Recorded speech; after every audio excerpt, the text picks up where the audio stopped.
ప్రజల సొమ్మును ప్రజల ఆస్తిని ప్రైవేటు వ్యక్తులకు కట్టబెడితే చూస్తూ ఊరుకోమని ఎమ్మెల్యే యేసురత్నం, మాజీ మంత్రి అంబటి రాంబాబు, డిప్యూటీ వనమ బాలవజ్రబాబు హెచ్చరించారు. వైఎస్సార్ కాంగ్రెస్ పార్టీ జిల్లా కార్యాలయంలో ఏర్పాటు చేసిన మీడియా సమావేశంలో వారు మాట్లాడారు. నగరపాలక సంస్థ అత్యవసర సమావేశం అని పిలిచారు. ప్రత్యేకించి కూటమి ప్రభుత్వం కొంతమంది వ్యక్తుల కోసం కమిషనర్ కోట్ల రూపాయల ఆస్తిని కట్టబెట్టబోయారని చెప్పారు. నార్ల వెంకటేశ్వరరావు ఆడిటోరియం విలువ దాదాపు 100 కోట్ల రూపాయలు ఉంటుందని తెలిపారు. ఆస్తులు అసలు స్థలం మీద నగరపాలక సంస్థ ఎంత ఖర్చు చేసింది, ఇంకా ఎంత ఖర్చు పెట్టాలి అనే ప్రశ్న అడిగితే కమిషనర్ దగ్గర సమాధానం లేదని చెప్పారు. కౌన్సిల్ సభ్యులకు సమాధానం చెప్పాల్సిన బాధ్యత కమిషనర్ కు ఉందని అన్నారు. నగరపాలక సంస్థలో 350 కోట్ల రూపాయల బడ్జెట్ ఉంటే 6 కోట్లు పెట్టలేక ఉందా అని ప్రశ్నించారు. కమిషనర్ ప్రవర్తనను పూర్తిగా వ్యతిరేకిస్తున్నామని అన్నారు. 100 కోట్ల రూపాయల ఆస్తిని ప్రైవేటు వ్యక్తులకు దారాదత్తం చేయడం వైఎస్ఆర్సీపీ వ్యతిరేకిస్తుందని అన్నారు. డిప్యూటీ మేయర్ హోదాలో ఉండి 6 పాయింట్ల యొక్క అభ్యంతరాలు అడిగినప్పుడు సమాధానం చెప్పాల్సిన బాధ్యత కమిషనర్ కు ఉన్నదని అన్నారు. అన్యాయంగా అధికారంలోకి వచ్చి దోపిడీ చేస్తాను అంటే వైఎస్ఆర్సీపీ చూస్తూ ఊరుకోదని అన్నారు.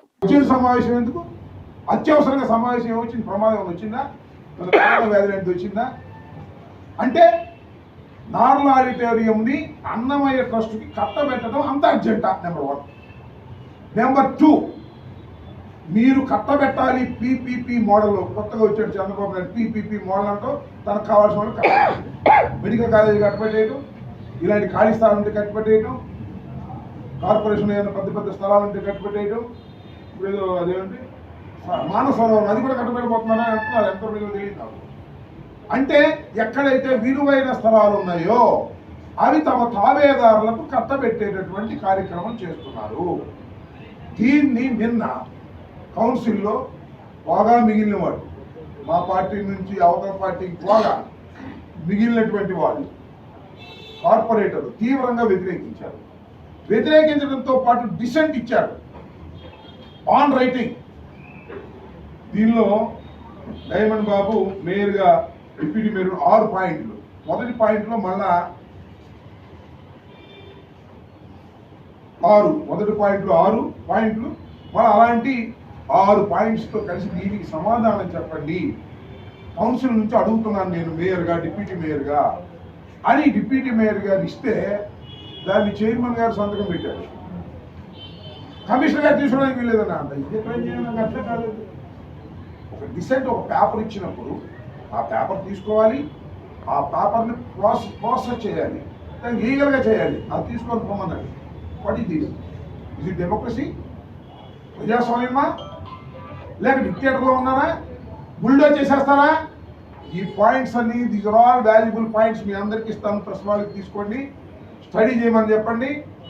ఒకవేళ బూట్ మెజారిటీ మా దగ్గర నుంచి మీరు దొంగతనంగా డబ్బులతో తీసుకుపోయినటువంటి కార్పొరేటర్లు మీ పక్షాన ఉంటే, మీకు మెజారిటీగా ఉంటే, పేపర్ మీద ఒక వర్డ్ పెట్టకుండా వాళ్ళు ఏదైతే రిప్రజెంటేషన్ పెట్టారో ఆ రిప్రజెంటేషన్ని యాజ్ ఇట్ ఈజ్గా మాకేం చెప్పాడంటే, పలానా వాళ్ళు రిప్రజెంటేషన్ పెట్టారు, దీనిపైన మీరు తీర్మానం చేయండి అన్నారు.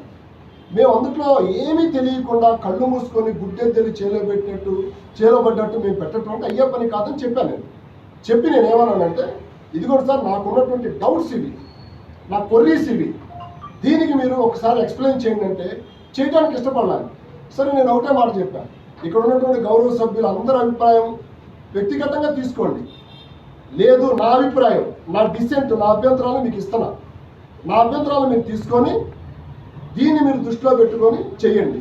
లేదు అంటే మాత్రం ఈ నార్ల ఆడిటోరియాన్ని మీరు వ్యక్తులకు ఇస్తానంటే మాత్రం నేను వ్యతిరేకిస్తున్నాను. ఇంకా మీకు ఖచ్చితంగా చెప్పాలంటే గుంటూరు నగరానికి సంబంధించినటువంటి ప్రజలు సుమారుగా ఒక 10 లక్షల మంది జనాభా ఉన్నటువంటి ఇక్కడ నార్ల ఆడిటోరియానికి ఎంత ఖర్చు పెట్టాలి అంటే 350 కోట్ల రూపాయల నగరపాలక సంస్థ బడ్జెట్ ఉంటే దాంట్లో నుంచి కేవలం 6 కోట్ల రూపాయలు ఖర్చు పెడితే ఈ 6 కోట్ల రూపాయలతోటి గుంటూరు నగర ప్రజలకి ఒక మంచి ఆధునికమైనటువంటి ఒక ఆడిటోరియం అందుబాటులోకి వస్తుంది. ఇవాళ వెంకటేశ్వర విజ్ఞాన మందిరం ఉంది. వెంకటేశ్వర విజ్ఞాన మందిరం ప్రజలకు ఎంత ఉపయోగపడుతుంది? అది ఇవాళ ప్రజల తరపునే ఉంది. అది 15,000 20,000 రూపాయలు నువ్వు ప్రైవేట్ వ్యక్తులకు ఇస్తే జరగడానికి కుదిరిద్దా? అక్కడ అవ్వదు. కాబట్టి ఈ విషయాలన్నింటిని మాట్లాడితే ఆయన అసందర్భంగా యాజ్ ఎ డిప్యూటీ మేయర్ కానీ గౌరవం కూడా లేకుండా నన్ను మాట్లాడినటువంటి భాష నేను ఎక్కడా కూడా ఒక మాట గతంలో నేను తమాషా అన్నదాన్ని పెద్ద ఇష్యూ చేశాడు ఆయన. కానీ నేను ఎక్కడ కూడా పొలైట్గా చక్కగా నేను మాట్లాడినటువంటి భాషకు ఆన్సర్ చెప్పంటే మీరు ఎక్స్ట్రాలు మాట్లాడు